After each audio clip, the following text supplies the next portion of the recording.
La fuite du dossier sur les humains mutants aux États-Unis. En 1958, en plein désert du Nevada, le gouvernement américain a lancé un projet ultra secret appelé Opération Blossom.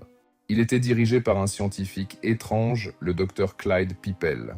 Son objectif était de réécrire l'ADN humain et de créer des armes vivantes. Il a échoué pendant des années jusqu'à ce qu'il réussisse enfin. Ils ont créé 3 petites filles, mais ce n'étaient pas des enfants ordinaires.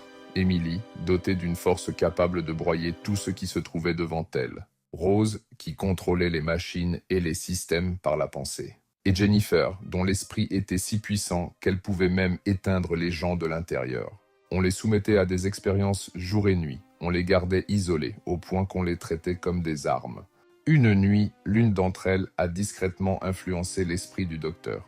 Sans comprendre pourquoi, le docteur a posé la télécommande des colliers sous la table et est sorti de la pièce.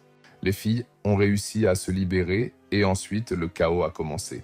Emily a fait s'effondrer les murs. Rose a désactivé les portes et les alarmes. Jennifer a neutralisé les gardiens un par un. Elles se sont enfuies dans le désert sans identité, transformant le laboratoire en ruine. Le gouvernement les a cherchées pendant des années, mais ne les a jamais retrouvées. Ce n'est que dans certains rapports secrets qu'on a aperçu 3 femmes enceintes près de bases militaires. Ensuite, tout a été effacé. Où sont-elles maintenant? Nous vivons dans un monde où beaucoup d'informations ne filtrent jamais.